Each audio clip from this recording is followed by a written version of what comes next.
સવારના નાસ્તામાં જો ગરમા ગરમ ખમણ મળી જાય ને તો મજા જ આવી જાય। તો આજે આપણે એ નાયલોન ખમણ આજે ઘરે બનાવીશું। ખીરું ફેટવાની કે પછી મિક્સ કરવાની ઝંઝટ વગર ફક્ત 2 જ મિનિટમાં ખીરું બનીને તૈયાર થઈ જશે અને એકદમ સોફ્ટ પોચા જાળીદાર એવા ખમણ લગભગ અડધી જ કલાકમાં બની જશે। થોડીક એવી આપણે પ્રિપેરેશન કરી લેશું એટલે એકદમ ઇઝીલી બની જશે। આજે આપણે ફરસાણની દુકાને મળતા પોચા નાયલોન ખમણ ઘરે બનાવીશું। નાયલોન ખમણ બનાવવા માટે મેં અહીં 2 કપ જેટલો ચણાનો લોટ લીધો છે। ચણાનો લોટ જે બજારમાં તૈયાર મળે છે તે જ લીધો છે। ઝીણો લોટ જે પેકિંગમાં આવે છે તે તમે ઘરે જો ચણાનો લોટ રાખતો હોય રેગ્યુલર તો એ પણ લઈ શકો, પણ પેકેટના લોટનો ખમણ સરસ બનશે।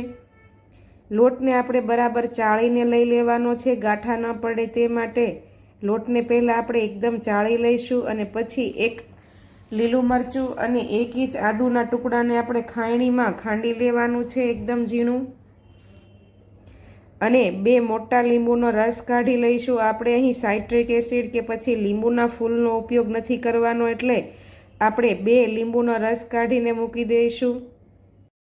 ફરસાણની દુકાનમાં જે ખમણ મળે છે તેમાં સાઇટ્રિક એસિડ કે પછી લીંબુના ફૂલ નાખવામાં આવે છે, પણ આપણે ઘરે બનાવીએ છીએ એટલે આપણે ઘરે ફ્રીજમાં કે પછી તમે જે લીંબુ રેગ્યુલર વાપરતા હોય તે લીંબુનો રસ એડ કરીશું।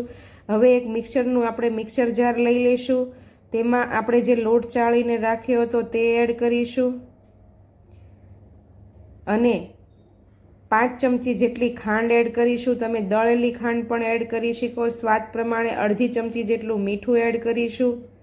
નાયલોન ખમણમાં ખાંડનું પ્રમાણ વધારે હોય છે, સ્વાદે ગળ્યા હોય છે એટલે આપણે તે પ્રમાણે તમને ગળપણ ભાવતું હોય તે પ્રમાણે તમે ખાંડ એડ કરી શકો। હવે લીંબુના રસને આવી રીતે ગળીને લઈ લઈશું જેથી તેમાં લમ્સ ન જાય લીંબુના, અને પૌણા કપ જેટલું આપણે પાણી એડ કરીશું। તેમાં જે વાટકાના માપથી આપણે ચણાનો લોટ કે લઈએ છીએ તે જ વાટકાના માપથી પૌણા કપ જેટલું લીધું છે મેં।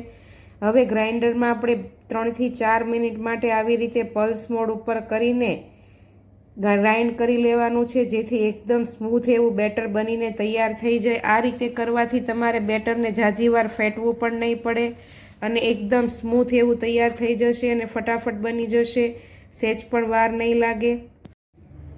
પેસ્ટ થઈ જાય એટલે હવે પહેલાં તો આપણે નોનસ્ટિક પેન કે જાડા તળિયાવાળા પેનમાં કે પછી સ્ટીમરમાં 5 કપ જેટલું પાણી મૂકીને તેમાં તેની ઢાંકીને સ્ટેન્ડ મૂકીને આપણે 3 થી 4 મિનિટ માટે મીડિયમ ટુ લો ગેસની ફ્લેમ ઉપર પાણી ઉકળવા માટે મૂકી દઈશું। હવે જે આપણે પેસ્ટ તૈયાર કરી છે તે ચેક કરી લઈશું। તમે જુઓ તેમ એકદમ સ્મૂથ પેસ્ટ બનીને તૈયાર થઈ ગઈ છે। આવી રીતે જે આપણે ગોટાનું બેટર બનાવીએ છીએ તેવી એક ધાર થાય તેવી જાડી પણ નહીં અને પતલી પણ નહીં, એકદમ તેવી પેસ્ટ તૈયાર થઈ છે। હવે તેમાં આપણે ઈનો ફ્રૂટ સોલ્ટ 1 ચમચી નાખીશું અને 1 મોટી ચમચી જેટલું તેલ એડ કરીશું। તમે ખાવાના સોડા કે બેકિંગ સોડા પણ ઉપયોગ કરી શકો, તે અડધી ચમચી લેવા। મેં અહીં ઈનો ફ્રૂટ સોલ્ટ જે 10 વાળું પેકિંગ આવે છે તેમાં 1 ચમચી જ તે ઈનો આવે છે તે એડ કર્યો છે। હવે ફરી પાછું 1 મિનિટ માટે પલ્સ મોડ ઉપર ચાલુ કરીને આપણે ફેટી લેવાનું છે એટલે બેટર આપણું ફૂલીને ડબલ થઈ જશે અને ફેટવું પણ નહીં પડે બહુ। તમે જુઓ તેમ ખોલીને બેટર લાઇટ પણ થઈ ગયું છે, કલર પણ થોડોક લાઇટ થઈ ગયો છે પહેલાં કરતાં, અને ફૂલીને તમે જુઓ તેમ ડબલ થઈ ગયું છે। જો તમને થોડું કઠણ લાગે તો તમે તેમાં થોડું પાણી એડ કરી શકો। હવે આદુ મરચાંની જે પેસ્ટ હતી તે આપણે તેમાં ઉમેરીને બરાબર મિક્સ કરી દઈશું।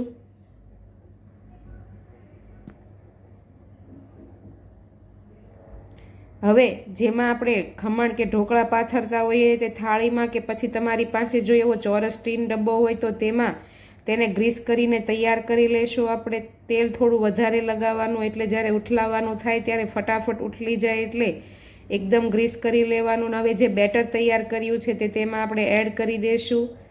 બેટર જેટલું વધારે ભરશો એટલા તમારા ખમણ જાડા બનશે। હવે સ્ટીમર આપણું તૈયાર થઈ ગયું છે। તૈયાર કરેલી પ્લેટને આપણે તેમાં મૂકી દઈશું અને ગેસની ફ્લેમ આપણે હાઈ કરી દેવાની છે।